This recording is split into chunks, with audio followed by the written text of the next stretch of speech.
Which side am I? I think I'm there. Yeah, why don't you? Thank you.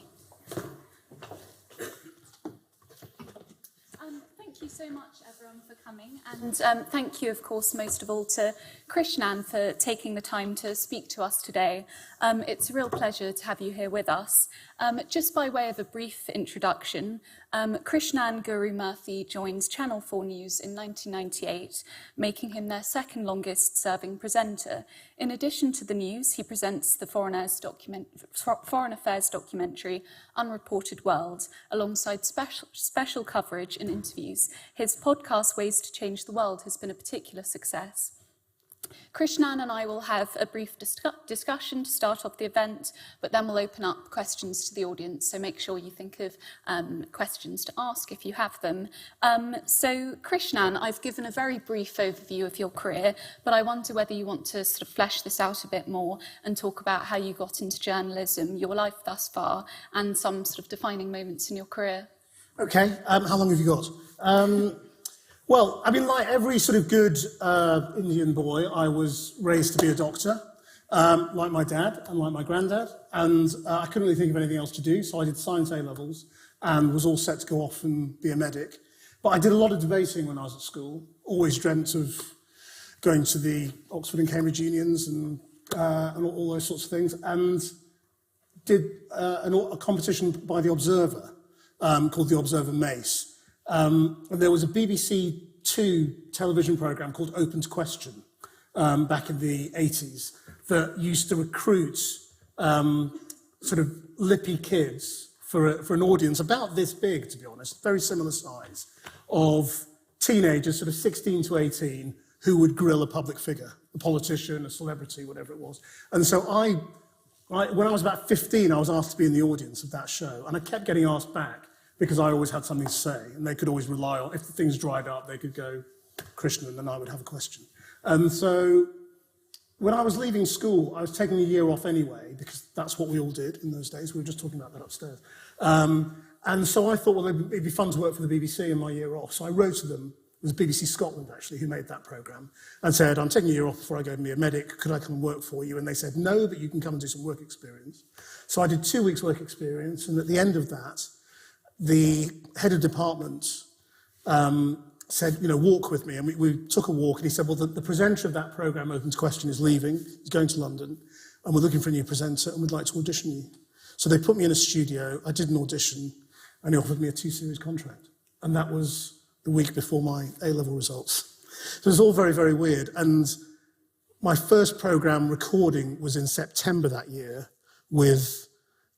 we did the first programme with Jimmy Savile, and the second programme with John Prescott, who was running for the Labour deputy leadership at that time. And I did those shows, and I basically thought, this is so much fun, this is what I want to do. So I wrote to Oxford, where I was going to university, and asked them if I could change my degree from medicine to PPE. And I had to go and do the interview process and all the rest of it, but kind of did that. And then basically sort of worked, so I worked for a year, then went to university. When I was at university, I worked part-time all the way through university. I worked about 2 days a week, mostly for the BBC. I also did a fashion series for ITV, which is very weird. And then in my third year at university, my tutors all said, right, you've got to quit this and get down to your studies because you're going to fail your degree. And so I quit my job. But then just before term started, Newsround came to me. Now, Newsround in those days was a very, very big deal. I know now it's on the digital channel and nobody watches it and all the rest of it. But in those days, it was on BBC One, 5 o'clock. It used to get massive audiences because a lot of adults used to watch it because it was at 5 o'clock tea time when most people were at home. And a lot of people didn't really understand the 6 o'clock news because 6 o'clock news was quite technical and would assume lots of knowledge. Newsround would always explain the news. And they came to me and said, do you want to do Newsround? You can do it part-time while you're at university and then go full-time when you leave. So I did that. And it was great fun and brilliant, a brilliant trading ground. Went from Newsround to Newsnight. Had to take a step back because Newsnight wouldn't put me on air immediately, so I became a producer on Newsnight and then became a reporter again. Did the launch of the BBC News Channel, which was launched in 1997. And in those days, nobody would watch those news channels at all. So it was literally like broadcasting to your friends or your family, because that was all that was watching. And then Channel 4 approached me and said, do you want to have a job on telly again? And so I went to Channel 4 News. We relaunched Channel 4 News. There was a whole group of us who all worked at Newsnight together, who went to Channel 4 News at the same time in 1998. We relaunched it. It became a 7-day-a-week operation instead of 5 days a week. And I've been there ever since. So, and my job has changed at Channel 4. I've done, we did a lunchtime program for a while and a breakfast program, and then the internet basically changed everything, and now we do podcasts and, digital content that's just for the internet or just for social media. So my job has developed quite remarkably over those 23 years, even though I'm basically still doing the same thing. And what I'm basically doing is filming stories, revealing things that people didn't know, and holding power to account. And then trying to do some analysis around the news as well, with discussions and just talking to experts, trying to shed light on things. And then whenever you can, speaking truth to power. That's basically my job. What would you say you're most proud of having done in your career? Are there any particular sort of highlights that stand out to you? I mean, I really don't like describing it like that, because I don't think of things like that. I mean, with news, we always say you're only as good as your last show.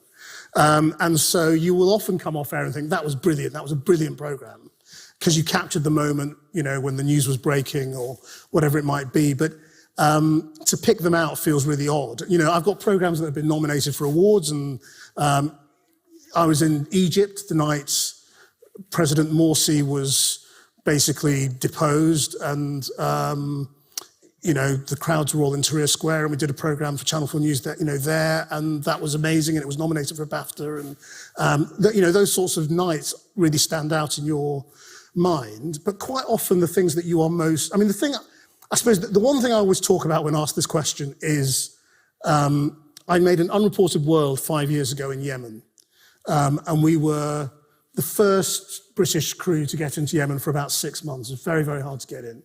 And things were very, very grim.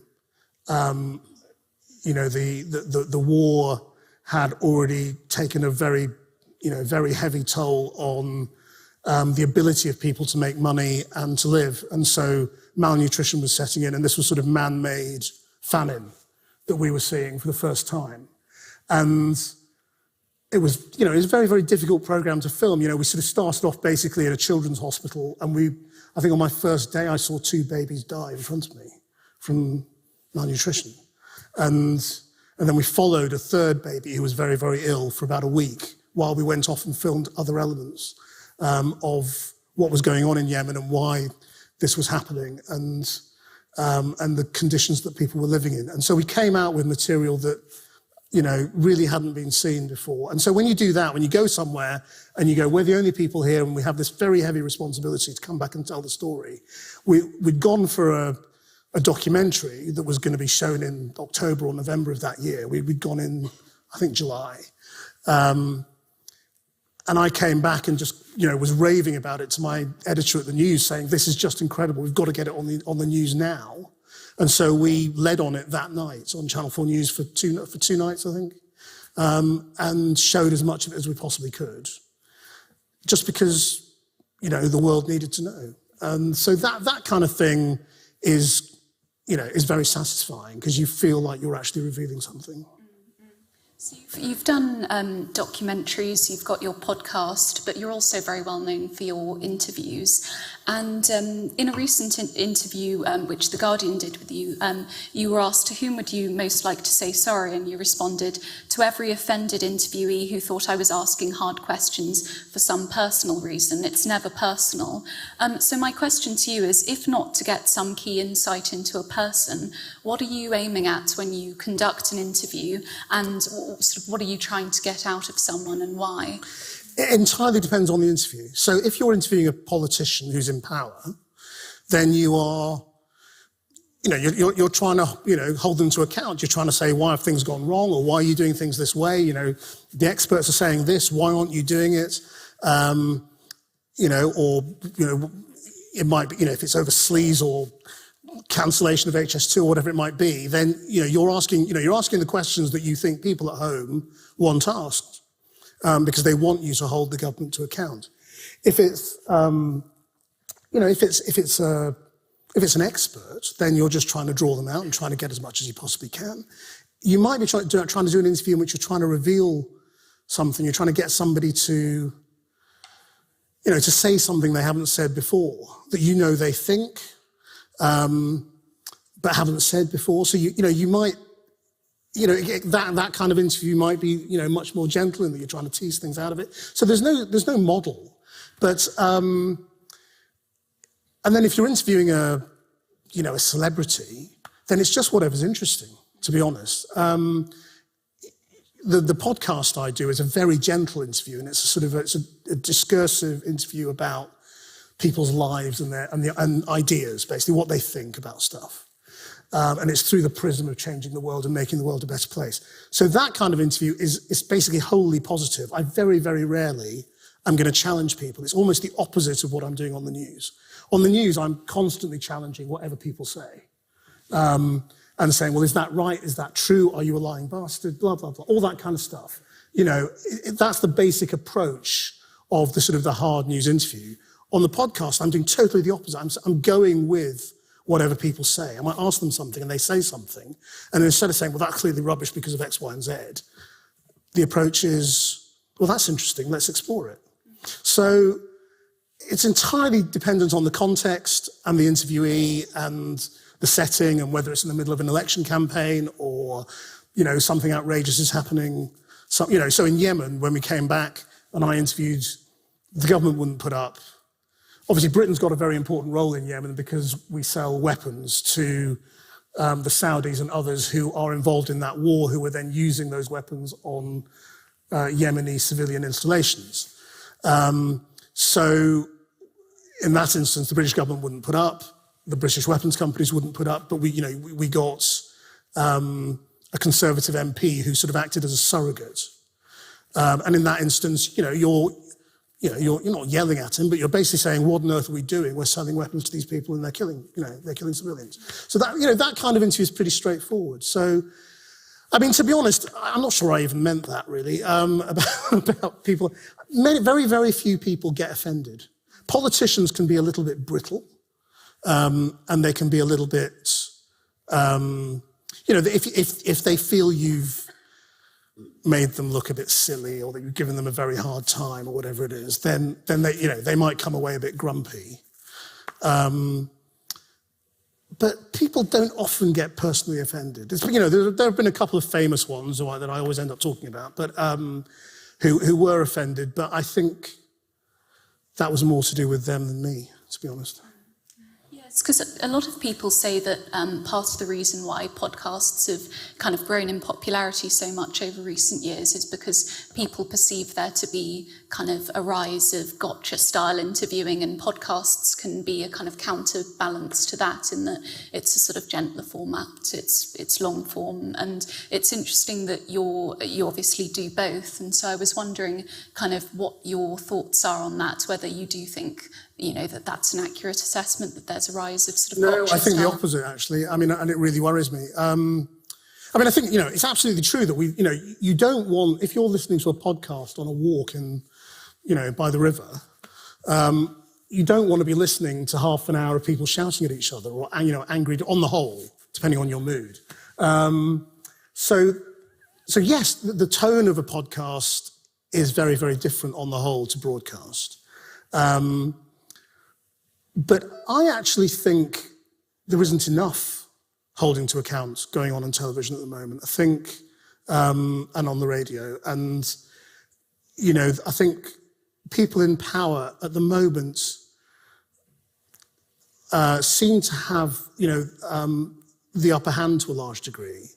And the way that they are doing that is by basically not appearing on tougher programs.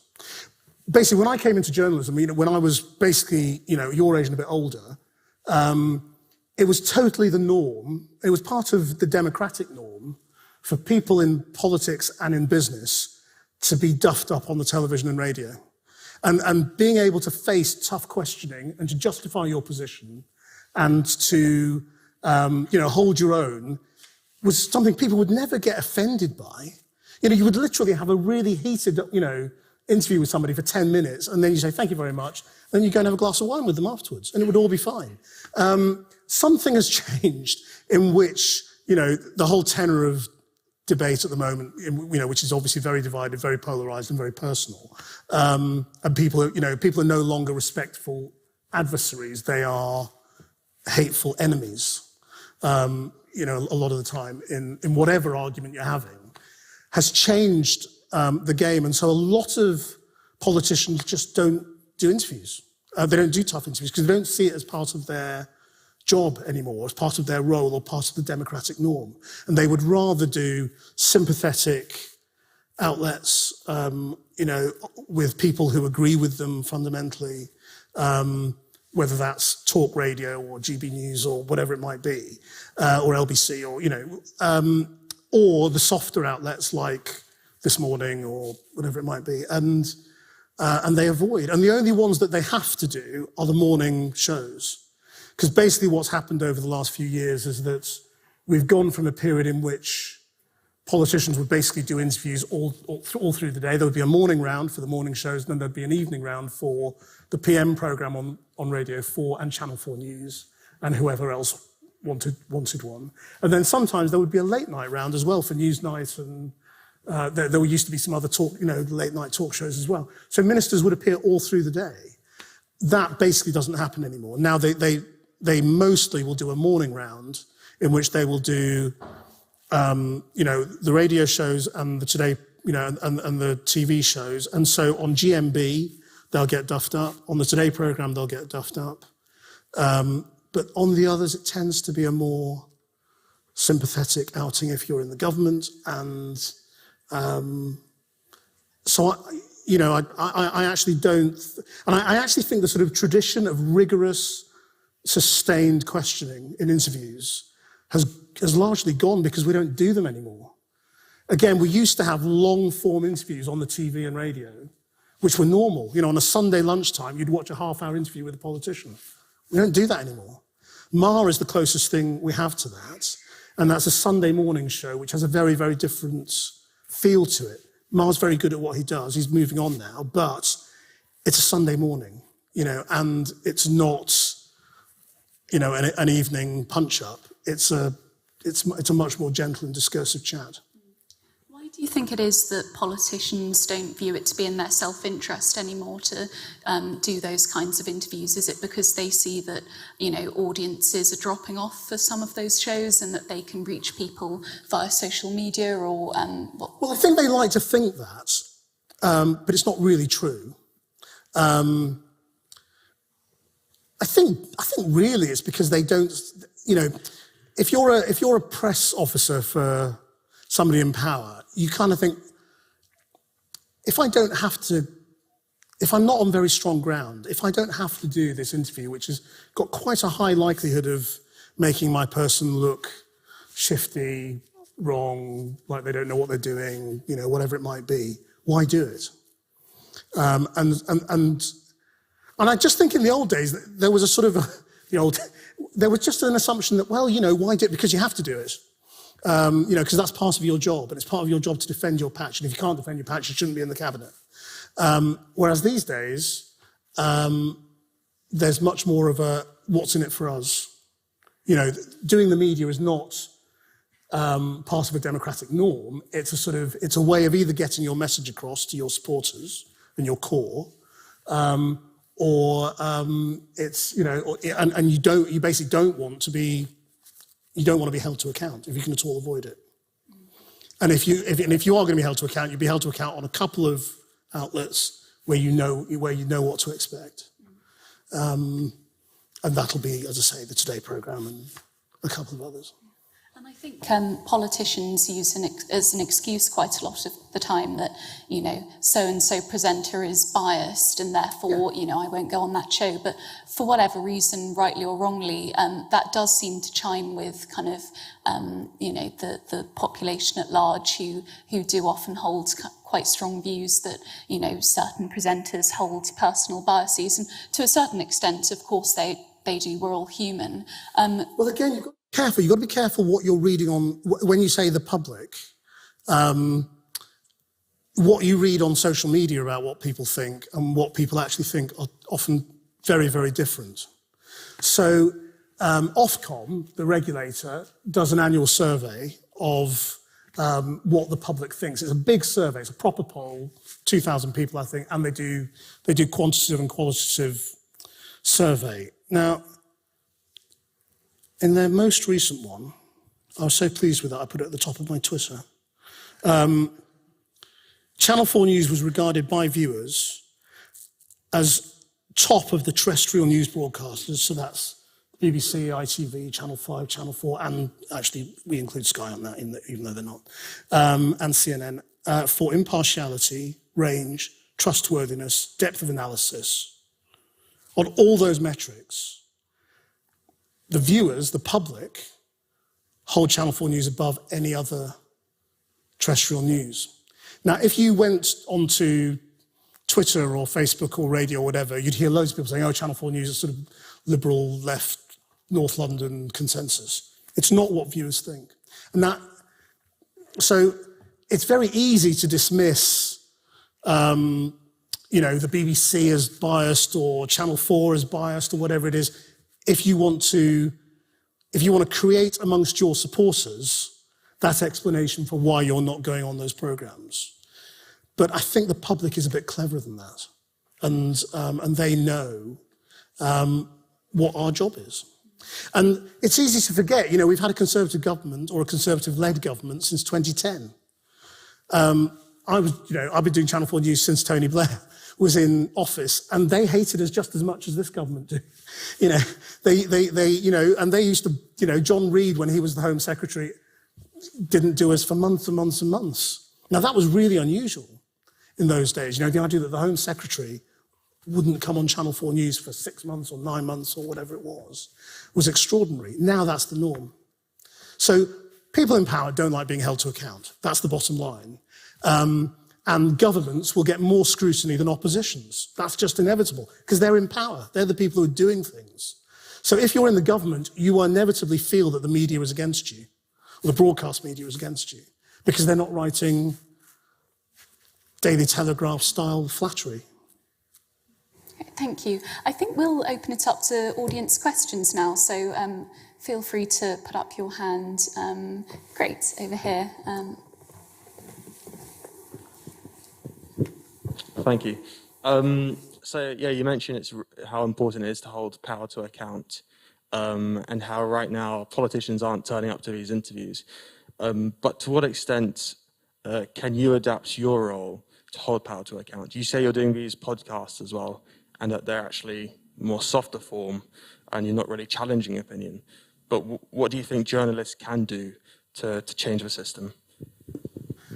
Well, I mean, this is a debate that goes on endlessly amongst broadcasters, and how can we get them on? If they don't like what we're doing, how can we get them on? And it's really hard because, you can get them on if you promise never to ask them a hard question, or if you tell them what the questions are in advance, or if they know that you're not the person who's going to press the advantage or ask the question the third time. When you know that they don't have an answer. And so, yes, you could get them on then, but do we want that? Is what we kind of all end up saying. Well, do we want to become a programme that is essentially emasculated and never actually points stuff out? Of course not. So, I think there are different ways that the broadcast journalists can engage with the government in a detailed way with policy. And we try and do that as well. And that might be, instead of doing it all in a 5-minute interview or a 7-minute interview, you might want to send a correspondent, off with a minister or with a politician or with a think tanker or whatever it might be to explore an area more detailed. And that way you might be able to have a more nuanced, even-tempered, you might have 2 or 3 different conversations with that person. And that is attractive to some people. But the bottom line, and you can do that, but the bottom line is, when they've screwed up, are you going to ask them the hard question? And if you're not, then give up. There's no point being a journalist. Because that's your job, I was just wondering if you think, you've talked about what a journalist needs to do when interviewing. Do you think there's such thing as a bad interviewee? Or do you think that responsibility lies on the interviewer? Well, it depends what you mean by bad. I mean, there are people who are bad at being interviewed because they are boring or, they don't answer the question, or they're incapable of answering the question, or they answer everything with a 5-minute answer, or they don't listen and they answer something else. So yes, it's possible to be not very good at doing interviews. And if that makes you a bad interviewee, then yes, fine. And yes, of course, you can say it's the interviewer's job to try and draw out the best in people. And that's quite often what you're doing. And I think what people have stopped understanding, and maybe that's our fault for not kind of explaining the setup better, it's quite often when you're poking somebody as a television interviewer and being a bit mean to them, you're trying to draw out the best in them. You're kind of kicking them so that they will, unleash their most powerful arguments. And so you're quite often, you're being a bit of a stirrer in a debate.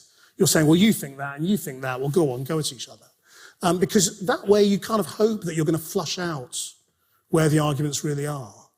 And so interviewers are often, and quite often I'll ask, you ask fake, naive, I'll ask questions to which I know the answer. I'm not asking the question because I don't know what the answer is. I'm asking the question because I want them to say to the audience or to flesh it out.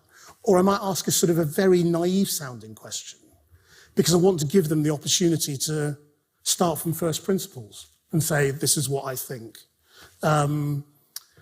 So yes, it is our job to draw out what the person thinks, the essence of that person. And if they're not a politician, if they're not in power, then yes, it's our job to draw out what they believe, what they, how they feel, the emotions of, instances they've been at and all that kind of stuff. And that is a skilled job for an interviewer. But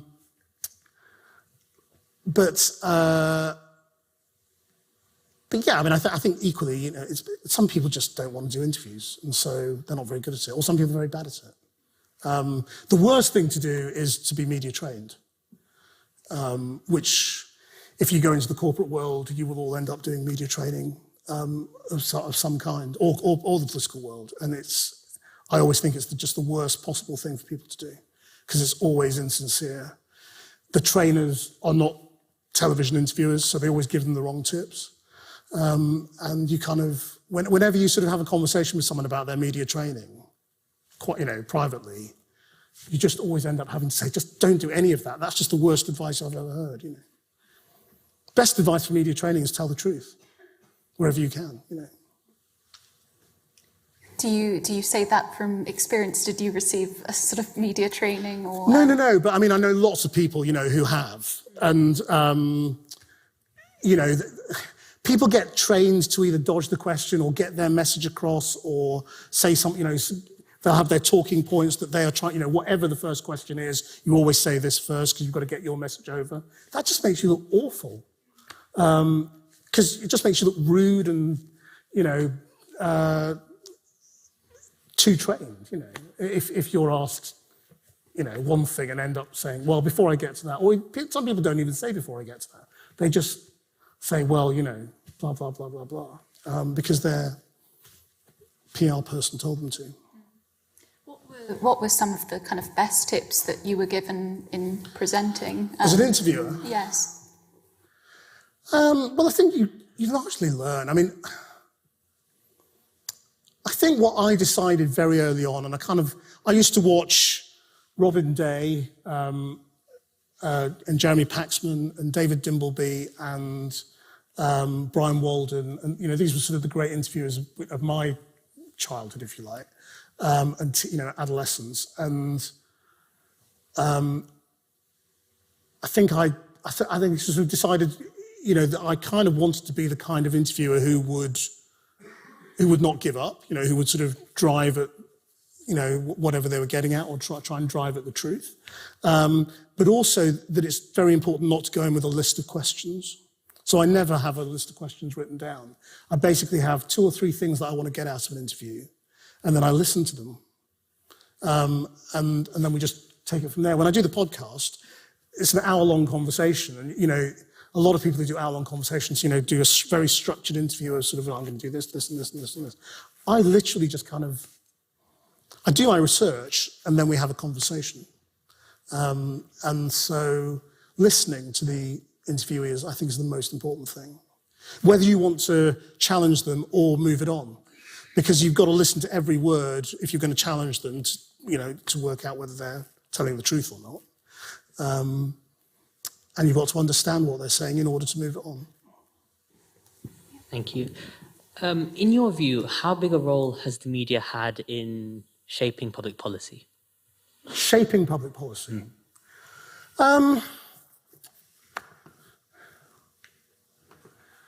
Well, I think the media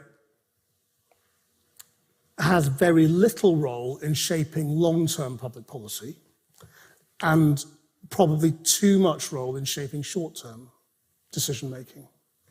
Different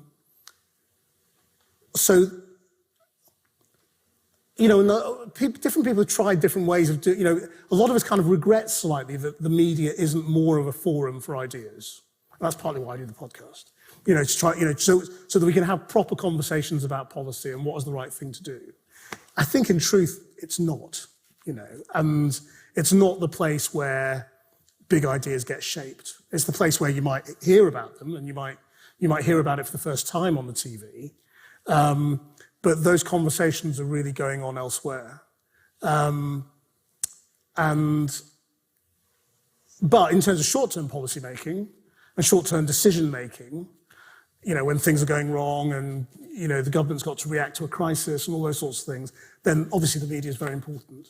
And the government is clearly influenced by how many days of crisis in the media it can withstand. So it's probably a really terrible balance that we have, in truth. Very bad for good policy. You interview people for a living. How does it feel being on the other side of an interview? It depends who's doing it and what the tone is and all the rest of it. I don't do a lot of interviews, I do quite a lot of this kind of thing. But it's not especially comfortable. I'm not especially practiced at it. So, I don't, if you don't, you get better at anything the more you do it. And so it's never entirely comfortable being interviewed, especially if you kind of think what's awful, I suppose this is always the case for politicians, is that they know, they're not stupid, they know what we're going for.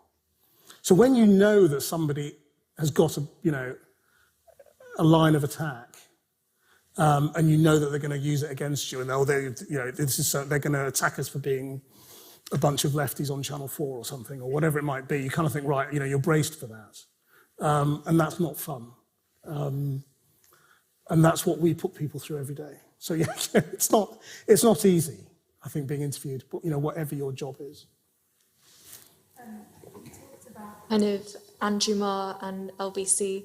Do you ever see yourself kind of moving away from impartiality and going towards more opinioned or biased journalism? Don't think so. I did a show on LBC for 2 years. I did the weekend breakfast shows. Actually, the shows that I don't know what slot Andrew Marr's going to do, but I presume he's going to be on at the weekend. But and I used to constantly sort of have this problem with them, in which the bosses would go, "But we want you to, you've got to wind up the audience. You've got to be opinionated, because that's the way people phone in.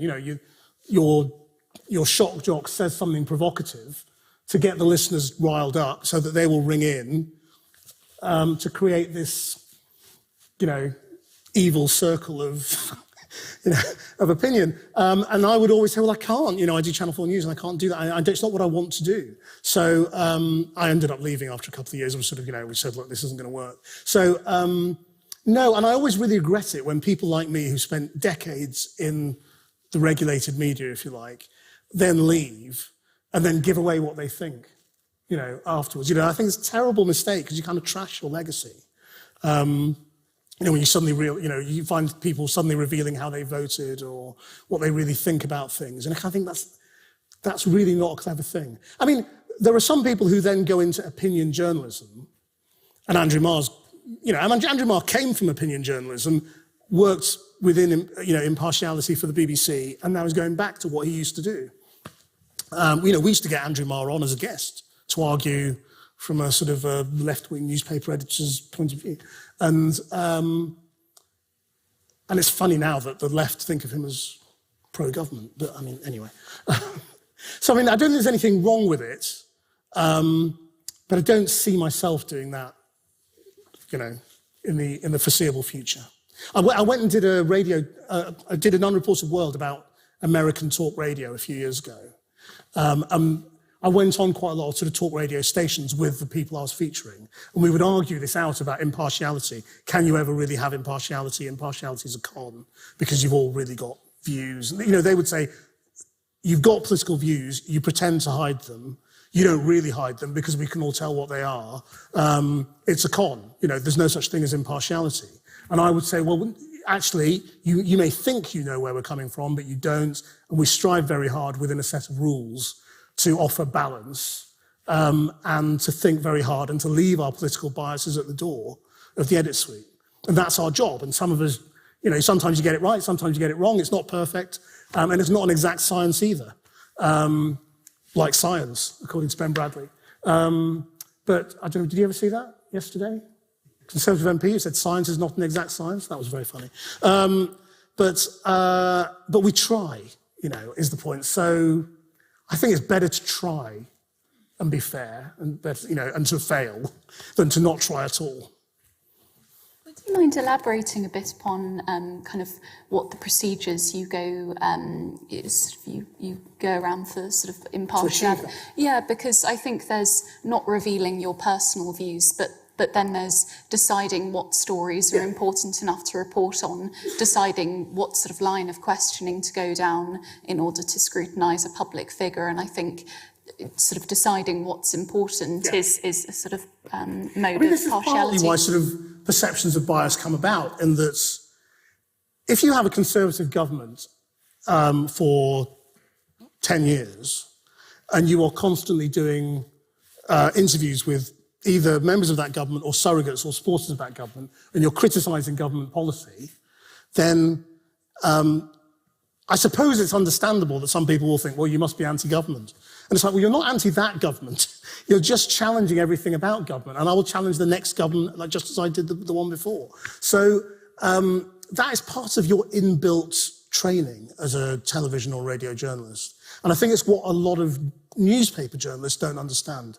And it's why, because basically all the media is merging now between newspapers, the internet and TV and radio, and everybody's doing a bit of everything. So what you have is a lot of newspaper journalists who never understood this culture that we are brought up in, of impartiality and of fairness. And so they think, well, it's, it doesn't exist.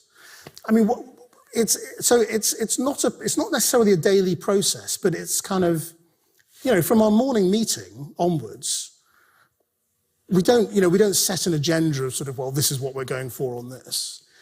We talk about what's in the news and what's interesting about it and what we might pursue.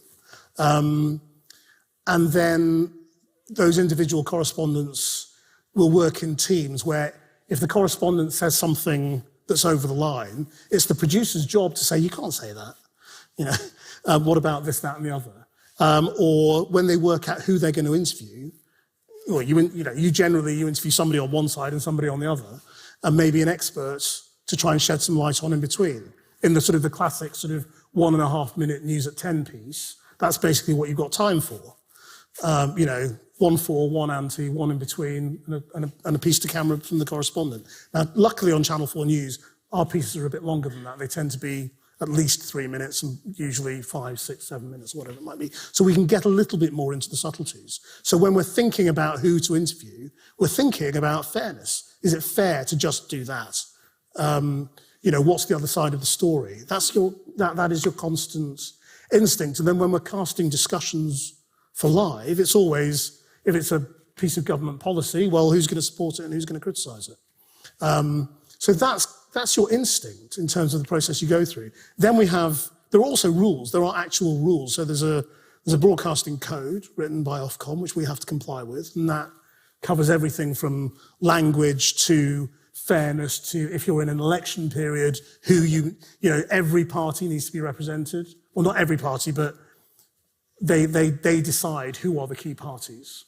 It used to just be Labour, Tory, Liberal, Democrat. Now, and then UKIP became a significant party, and then in certain seats where individual other parties might be, you know, particularly strong, you have a duty of fairness to them as well. So there are actual rules in the broadcasting code, and we have a lawyer. So we now have, I mean, we have a lawyer in our newsroom all the time, every day, who views every piece and talks to me about my interviews, and we talk about, is this compliant with the rules and with fairness?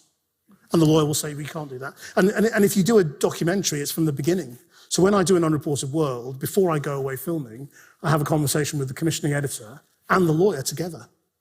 And it's about, this is the story you want to do, and does it now comply with, you know, the law, the rules, Channel 4's ethos, things like duty of care to people, you know. So if I go off to Unreported World and do, I've just made a film about the comfort women in South Korea who were abused there were tens or hundreds of thousands of women who were basically taken off to Japanese military comfort stations, they were called. They were basically used as sex slaves by the military. So did a film with this woman. So that's particularly complicated because she's 92, so she's definitely a grown-up. She's had lots of time to think about it. But we have particular rules about victims of sexual abuse and of child trafficking. You don't normally identify somebody in that situation. And you have to go through sort of quite a series of hoops to work out, is this person agreeing to be identified? Do I think they are competent to agree to that? You know, am I, because sometimes people are so desperate to tell you their story, they're not acting in their own best interests. They might be putting themselves in danger if you're in a war zone or something like that, and somebody does something or shows you something or tells you something on camera. They might be doing it because they really want to, but you also have to take a judgment on, are they putting their lives at risk? And am I prepared to take that responsibility? So there are loads of processes, from just sort of culture to literally a lawyer standing over me saying, no, you can't do that. So although the quantity of coverage, at least in the last couple of years, on climate change although the quantity of climate change coverage over the last couple of years has certainly increased, I think it's fair to say that probably still doesn't get enough, and more importantly, the quality of coverage on climate change is not sufficient. I think a good example of this is maybe your climate debate, which you hosted before the last general election. As exciting as it was to have a dedicated debate to this, I thought it was kind of a cop-out, to be honest. So you asked a couple questions about whether the leaders should do more recycling and stuff like that. There were fact-checkers, but they really didn't do much fact-checking during the debate. So wondering what you thought about whether the media is doing enough from your perspective on climate, and how would you respond to George Monbiot's claim that the media are as responsible for climate change as the fossil fuel lobby? Well, I mean, I saw a bit of George Monbiot's interview. I saw a clip of it on social media, and I mean, he's certainly got a point. But I mean, I think a lot of what he seems to be talking about is quite old. It's not current. It's basically, it goes back to things like the Great Global Warming Swindle on Channel 4, which was a long time ago. And I think that's fair enough. I mean, I think he's got a point. It takes a long time for settled truths, if you like, to be accepted by groups of people. And, the media is, at the end of the day, just taken from our population. So for years, these were, thoughts that were disrupting what people had grown up with. And it takes time for people to work out the truth and go on that journey and all the rest of it. So I think, yes, there'll be a lot of truth in what he's saying. In terms of our programme, yeah, fine, fair enough. You're entitled to your opinion. It's half an hour on the telly. Of course, you can only achieve in half an hour of telly what you can achieve in half an hour of telly. It's going to be inevitably shallow. But I think you have to see that within the context of everything we've done since. And we've done a tremendous amount of very, very detailed debate, discussion, interviewing, and film on all sorts of aspects of climate change, biodiversity, and all the sort of the COP26 agenda, not just for the last 2 months, but for, about 2 years ago, I suppose, we sort of committed to upping our coverage. Whether it's enough or not, it's a matter of opinion. I mean, it's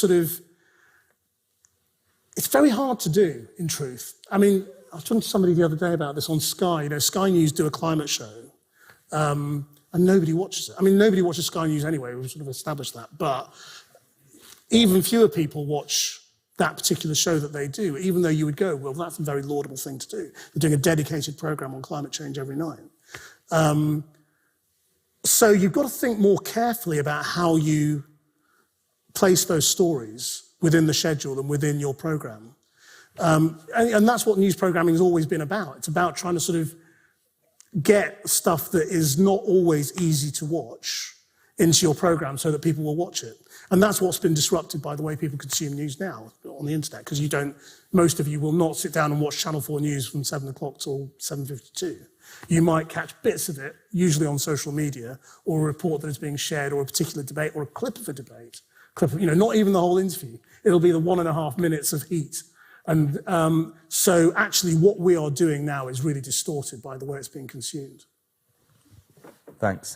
Do you think that there's a problem in certain sections of the media of bias when it comes to reporting on racial and religious minorities? And if so, do you think it's got better since you entered the industry, or in some ways has it got worse? Yeah, both. I mean, yes, inevitably, for the same reason. The television industry, the media is made up of people in Britain. And there is a lot of discrimination and bias and structural bias and lack of understanding, which clouds judgments in editorial decision-making. And that's why for 30 years, whenever anyone's ever asked me, I've always said, the problem is the people in power. There are plenty of people like me on telly. That's not the issue. I don't decide what goes in Channel 4 News. I have a reasonable amount of influence. But I'm not the one holding the power. The power are the people who are the editors. And they are still predominantly white and male and heterosexual and middle class and, all those things. So the biases against minorities, well, not even minorities, women, exist and are clear in what you see on air, I think. And so it's a constant battle. And in some ways, we made a lot of progress through the 90s and 2000s, and then it kind of slipped off on race and religion. I would say we made quite a lot of progress, and then it kind of slipped off the agenda. People thought, well, we've done that, we've cracked it, and it slipped back. And then you've had competing problems to tackle, whether it was, gender, when the whole Me Too scandal exploded, obviously there was a huge amount of concentration on gender, or rather women. When George Floyd is murdered, you get a huge concentration on black people. And you get a huge overcompensation by the media, who then cover loads of black stories, almost at the expense of covering Asian stories, Chinese stories, and any other minority. So it's really, really hard, and basically the only way to crack it is to keep on at them and keep on at the power, people in power. And that's what we try and do. We try and do it, from inside. And it's great when people do it from outside. I welcome the criticism because it helps me in my arguments with bosses. Thank you for the talk so far. I think you're a very well-spoken individual, and I was hoping if you have any tips for people that find it hard to, I guess, say what they want in an eloquent way. Gosh, that's a good question. I suppose it depends on the context. I suppose in answer to that question over there, I was sort of flippantly saying there are people who are bad interviewees. And I suppose there are sometimes people who are bad interviewees because they can't instantly express themselves in a compact and eloquent way. I think if you're going to, there are techniques that you can think about in terms of how to use your voice, and it's kind of really just about awareness of yourself as a viewer. What do you respond to as a viewer when you're listening to somebody? Clarity, brevity, an emotional connection, if possible. People say authenticity. I hate that word, really, but I mean, just being yourself rather than thinking about, I've got to present a particular view on behalf of a particular group of people and therefore I've got to be, terribly official and all the rest of it. Being a human being that other people can relate to. I suppose the things like that are the thinking about those things before you speak is perhaps helpful. But as I've always said sort of my basic advice to anybody, whether it's a business leader or a politician or a person in the street, when asked a question, is just say what you think, how you feel. Don't think about, I'm on the telly or what I've got to say, how am I going to do this properly and all that rest.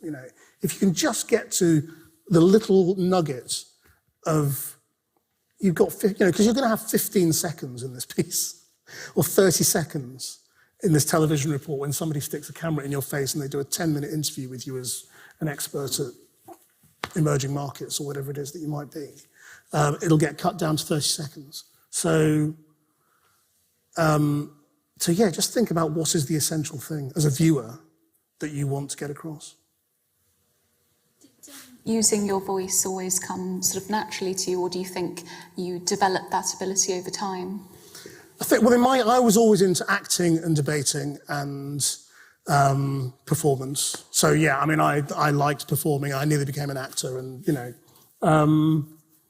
so for me, it's kind of been relatively straightforward. But these are things that people learn. I think, to be honest, that's the difference between, there are relatively few great broadcasters, if you think about it, sort of people you really remember. I mentioned the ones who I used to think of as great broadcasters. But there are dozens and dozens of people on telly who can ask clever questions, but they're kind of, you forget them. And I think it's because, when you have that little extra something, and I don't really know what it is it charisma or stage presence or performance or whatever it might be, it does make them more watchable. Is it hard being in a profession where sort of your success is so closely tied to, your personality and sort of how you're perceived by others? Does that affect you negatively sometimes? It does in the modern world now, yes. It doesn't. To be honest, because I don't think it is judged by my personality. Most people don't really know what my personality is because they don't see it. They don't see it in its full sense. And no, I'm judged by, how a clip is taken out on social media and amplified and criticised and all those sorts of things. So that's very difficult. There's no doubt about it. You've got to be pretty thick-skinned. I don't get, to be honest, a lot of hate. I get a lot of criticism from people who might say, a stupid question or whatever it might be. But I've never really had a lot of I have had death threats, but they were before the internet. I don't think I've had a proper worrying death threat since the internet was created. I got a death threat when I was a student at Oxford, which was quite serious, which was in the days of Salman Rushdie and the Satanic Verses.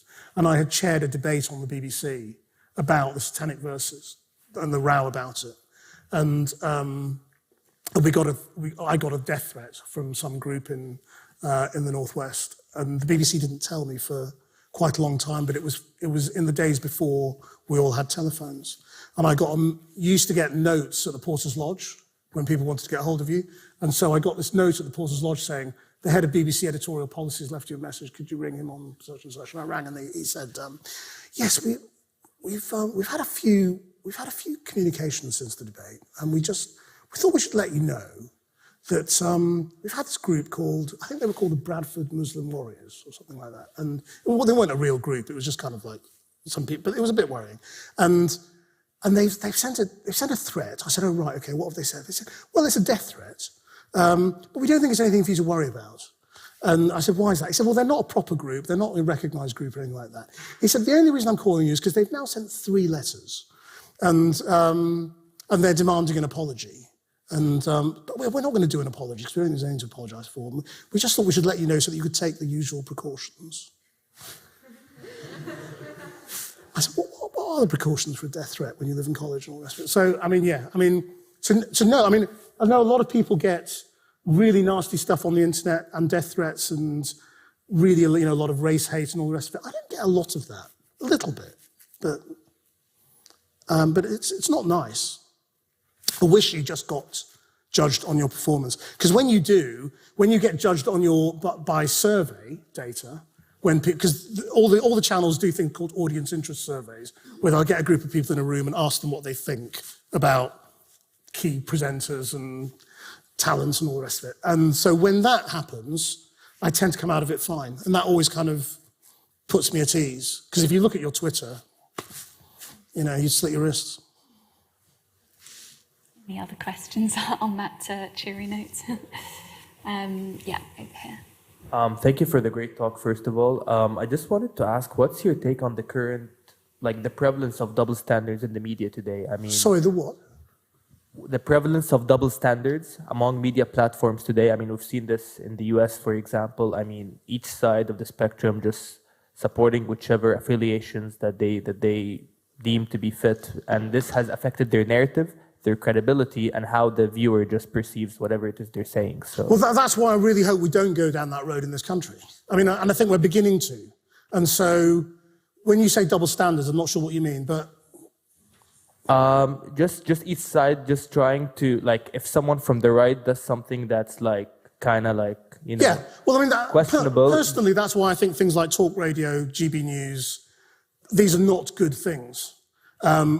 And Navarra on the left, and if media becomes tribal, then of course it has no credibility. And so in America, you're right. We all know where MSNBC is coming from. We all know where CNN was coming from on Trump, and that's not a good thing. But America doesn't have any regulation and has no duty to be impartial, and it got rid of the fairness doctrine and all of that. And there are people who want to deregulate in Britain and say regulation is ridiculous. And the Americans often think, that regulation is ridiculous here. I got into a Twitter, not argument, but just exchange with Jake Tapper from CNN, where he was laughing about the idea of us having a government-sponsored regulator that could tell people not to say things. And they're going, that's ridiculous. How can you possibly have that in a democracy? And you're going, and I was sort of saying, well, no, what it is it's not government control of the media. It's us signing up to a set of standards that we will all strive to achieve. And we may not get it right, but we're all going to try. And I think that's what we should still strive for. And I think any moves towards basically having opinionated media, where you know where they're coming from all the time, is just, well, why would you watch it? I don't understand why you would. I don't feel the need to watch somebody who repeats what I think to me. I want people who challenge what I think, or make me think about something different, or, air things in a different way. So I don't really understand why people would just tribally follow, something that's speaking what they think back to them. So, I mean, I don't know whether you're saying we're already doing that in this country. I don't think we are. I don't think you can level that at the BBC, ITV, Channel 4, Channel 5 or Sky. And we're all regulated media. But there are other media around the edges who are pushing the boundaries. I think GMB did with Piers Morgan. I think, and clearly GB News are now, in that they are interpreting impartiality in a different way, because they're interpreting it as saying you can have an opinionated presenter as long as they interview somebody from the other side. And that's how you get balance. I mean, I don't buy into that myself, but... Do you think that applies similarly to print media? So would you sort of think that the existence of bias in The Guardian or The Telegraph is of equal concern as bias in sort of television media? There's, the print media is what it has always been. It's always basically sung whatever its owner wanted. So there's no point sort of scrapping that and saying, well, what if you wanted to reinvent newspapers now, what would you want? Would you want impartial newspapers? Because I don't think... I mean, what slightly annoys me is those newspapers who claim to be impartial on news, the broadsheet newspapers, who are clearly not, they're just kind of... They are clearly political and clearly taking sides, but they kind of try to pretend that they are in some way like the broadcasters, and they're not. So you've talked about how important impartiality and accountability are in the media. So, should we be alarmed by the power that social media organisations, which are unaccountable, like Facebook and Twitter, have in influencing public opinion? Yes. Yeah, we spend a lot of time on Channel 4 News trying to point that out. That, yes, you've got these huge social media giants around whom we have very little control, very little accountability. They don't do interviews, they don't answer any questions, they don't tell you what they're really doing or what they're allowing. Yes, I mean, there are loads of things that are deeply worrying for democracy about the huge social media giants. And I spent a lot of time last year in America revealing, we got hold of the Trump campaign database from 2016 through a leak, and it showed how they used social media to target particular minority groups, so poor black voters, poor Hispanic voters, to basically, not to get them to vote for Trump because they knew they couldn't do that, but to disincentivize them from voting at all, to basically turn them off politics. And so they wouldn't go, so they would target them on Facebook with anti-Hillary messages or anti-politics messages. Now, all of that I think is really alarming because there's no transparency to it. The stepping down of Jack from Twitter is interesting. I don't know how Twitter's going to change now. Twitter's a very alarming place as well. But I mean, I think Facebook and Instagram are in a way slightly more alarming because Twitter is literally sort of ephemeral. It depends who you follow. With Facebook, you can be targeted without really realizing it. And that's dangerous. How often small clips are taken out of context, how politicians refuse to go into certain news channels where they're challenged, etc. And how British news is heading in that direction. What do you think is the hope that won't happen? What is the light at the end of the tunnel? How might news organizations work towards avoiding that kind of polarization and tribal politics in news? Well, I mean, I think, the media ultimately reflects where we are as a world and a society. And yes, at the moment, politics is very polarized and all the rest of it. I kind of hope this is a phase we're going through. As we all get to grips with what social media is and what the internet is and what the power, I hope we're going to wise up to it a little bit and that we are wising up to it. And that will make us more knowing consumers of social media and of the media.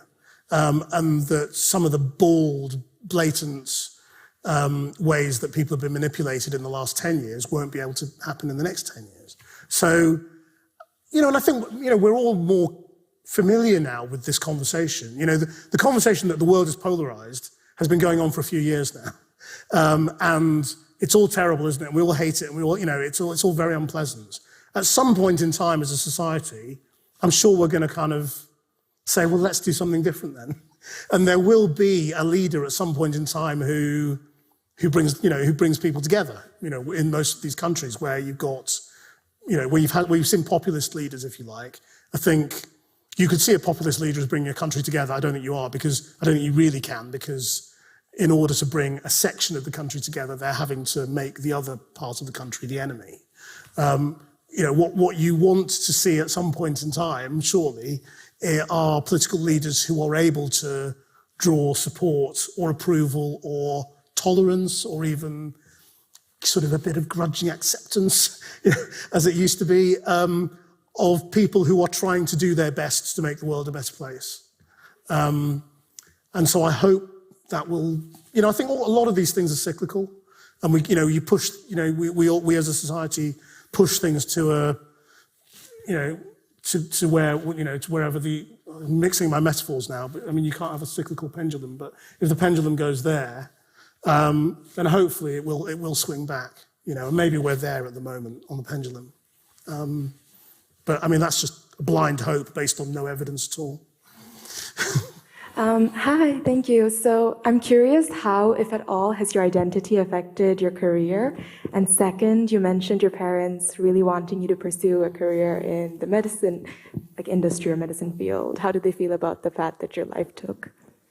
Oh, I mean, yes. I mean, I suppose I give my parents a slightly hard time, but I mean, in truth, I only became what I became because of them. You know, we used to argue about politics around the table. I was always invited to the dinner with the grown-ups when I was a kid, and my dad was very political when he was younger, and you know, they encouraged us to go into art, drama, and debating, all the rest of it. They were very concerned when I didn't become a doctor for quite a few years. They spent a lot of time thinking what I did was completely pointless and didn't achieve anything. Did have one argument with my dad, which I always quote, where we were arguing about the relative merits of what we did, and I was, you know, because I was trying to sort of argue that the media could achieve good and could reveal things and help democracy and all those sorts of things. And it kind of boiled down to a moment where he said something like, yeah, okay, but I saved somebody's life today. He's a doctor. What did you do? And, you know, you can't ever answer that. So, yes, I mean, in terms of my identity, I mean, you know, I think, to be honest, I kind of, in the first 10 to 15 years of my career, I probably slightly buried my identity. It wasn't a time where I did what kind of, you know, all second-generation immigrants do, which is fit in, blend in, assimilate, and try and join the gang.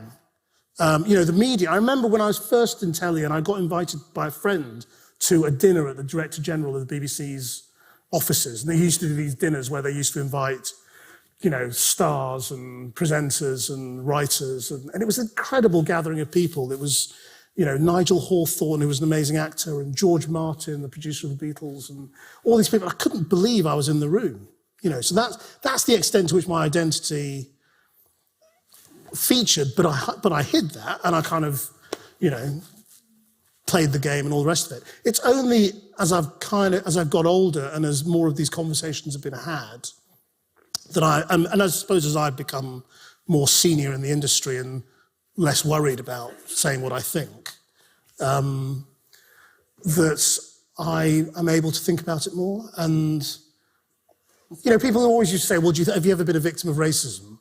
And I would go, no, I don't. I mean, not in the media. Media's full of liberal lefties, you know, who would never dream of being racist. But actually, you know, when you then think about it in a more sophisticated way, and you think, well, actually, if you think about, you know, the inherent, whether you want to call it institutional, structural, whatever it might be, you know, the structures within which you work and within which you've had to come up. Yes, of course, you know, racism has been part of what I've had to deal with. But again, it's one of those funny things now where we are identifying within the media lots of flaws and lots of groups who are misrepresented or underrepresented. And we're trying to address it. And the only way really to address it is to make the media more like the world, you know, and more representative. And that's really, really hard. But that's the only way all of these identity questions will ultimately be resolved, I think. I also sort of slightly resist always playing to identity.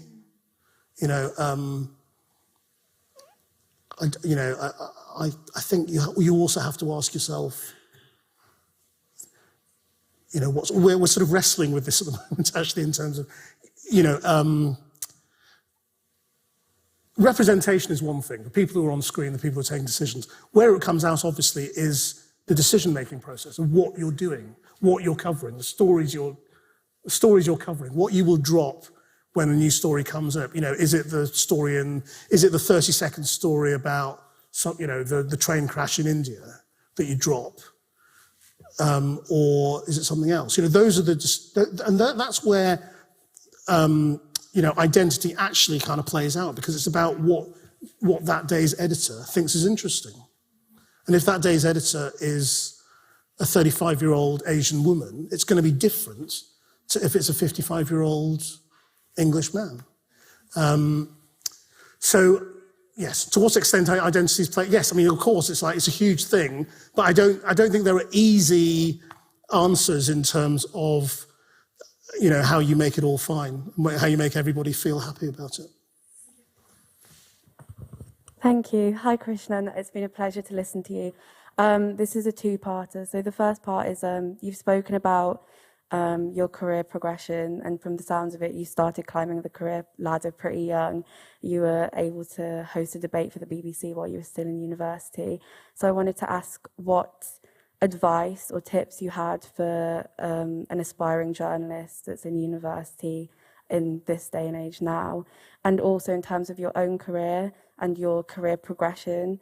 Do you see yourself always being a journalist, or do you think maybe you could see yourself going into the decision-making roles as well? It's hard to say on the second one. I mean, I don't rule it out, but I'm 51. You know, I've probably got, you know, one other big role in me, realistically, before you're then on the sort of portfolio career bit of your life. And so I don't know, you know, kind of, you can't plan those things. I think if you try and plan your career too much in the media, you're on a hiding to nothing. You've got to seize the opportunities when they come. And that's kind of my advice on the first part. There are many more opportunities now, because there are many more media outlets, but there are loads more people going for them, obviously. Lots of people are really qualified. You know, I do think things like journalism postgraduate diplomas are a good idea. They give you a good grounding in skills and the law and impartiality and partiality and what's good writing and all those sorts of things. All of the things that I had to learn on the job over a period of time. But ultimately, we're looking for people who are instinctive story getters. You know, people who understand what a story is, what revelation is, people who've got some life experience, people who've lived in different countries. I remember doing one of those sort of, it was like a sort of a speed dating thing where you would give advice to young people, you know, for 5 minutes or 2 minutes, or whatever it was, who would come and sit down with you. And this guy said to me, I've been offered a place on, I think, City's journalism course, but I've also got a job working for the UN TV channel in Afghanistan, or the NATO TV channel in Afghanistan, sort of just news gathering and learning to use cameras and filming stuff. Which do you think I should do? And it was like, go to Afghanistan. It's much more interesting. You know, it's going to be, you know, that kind of experience is just going to be is going to make you stand out amongst a plethora of people who've gone to journalism school and got the qualifications. So, but more than that, really, to be honest, most of the people who come to us are people who basically are doing it. They come to us with stories, and and we get them on, and then if they're good, then they stay. And it end up being with us. We've got one guy who works on our digital team who literally stopped a colleague on the beach in Whitby Bay and pitched him a story, and it was good, and he followed it, and now he works for us full time. So it's that kind of thing. There are no really sensible or rational routes into the media. It's a lot of seizing the opportunity, seizing the moment, and running with it. The only thing I would say is, and this is a generational thing, is when I was coming in, and still, to be honest, my instinct was always, I'll do whatever you want. I will work 18 hours a day, I'll, not really earn very much, I'll, run around and all this of it.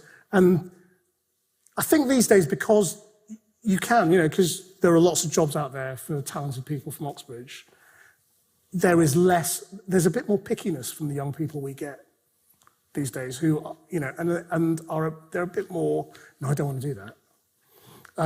And that's quite difficult for people in power to take, because they're all from 2 generations above, who spend all their time going, yes, I'll do whatever you want, So I would say, I would advise you to be a little bit more amenable than perhaps you instinctively feel. And I'm kind of guessing, but I just noticed that amongst, the different tiers of people in our newsroom, that people just have got different expectations and are less patient these days, and they're kind of going places and they're like, well, I want this and this and this, and if you don't give it to me next year, I'm out of here. And they're saying this to people who literally spent 5 years working on the news desk and then 5 years being an output producer, and that's where they've got to where they are. So I've never said serve your time, because I never did. I went in at 18 and said, and people used to say, what do you want to do? I used to say, I want David Dimbleby's job one day, I think so. That kind of ambition and always believing you can do it is brilliant, but being very amenable to also going and buying the tea is sensible. This might be crossing in on maybe what you wanted to say goes off, but I was wondering, and I'm sure you've been asked this a million times, what you think would be your way to change the world. Yeah, well, funnily enough, I'm writing a book about that. So you'll have to wait for that. But yes, I mean, in fact, I'm not really. I'm right. I am doing a book, and it's going to be a look at that whole question. But at the moment, basically, because I'm on telly, I mean, I can't do the sort of this is how I change the world, because it would give away too much about what I think about all sorts of things. So I have to be frustratingly neutral. Thank you. Are there any kind of general closing remarks that you'd like to give, kind of tying themes together, or sort of? Not really, only to say, I mean, I don't know if any of you have come here because you're interested in careers in journalism or whatever, or whether you're just interested, but it is the best job in the world. I mean, I do have the best time. And a lot of these discussions that we have are focused on the really grim stuff and what's difficult and bias and politics and difficulty and all the rest of it. I have a brilliant time, and a lot of my contemporaries who I was at university with hate their jobs. They earn much more than I do, but they hate it. I wake up every morning, I have a great time. So, I have access to people's lives, in ordinary people's lives, all around the world when I go off and make films. When you go off and make a film, people just let you into their lives. And that's an amazing privilege. And I get to shout at people who screwed up in power. And that's also fantastic. So I would thoroughly recommend it as a career. It's a career where if something's annoying you, you don't just tell your friend. You go and make a film about it and put it on the telly. And that, there aren't many people who get that opportunity. It's great. Well, thank you so much. It's been an absolute pleasure to have you here with us tonight. If everyone could join me in giving Krishnan a round of applause. Thank you. Thank you.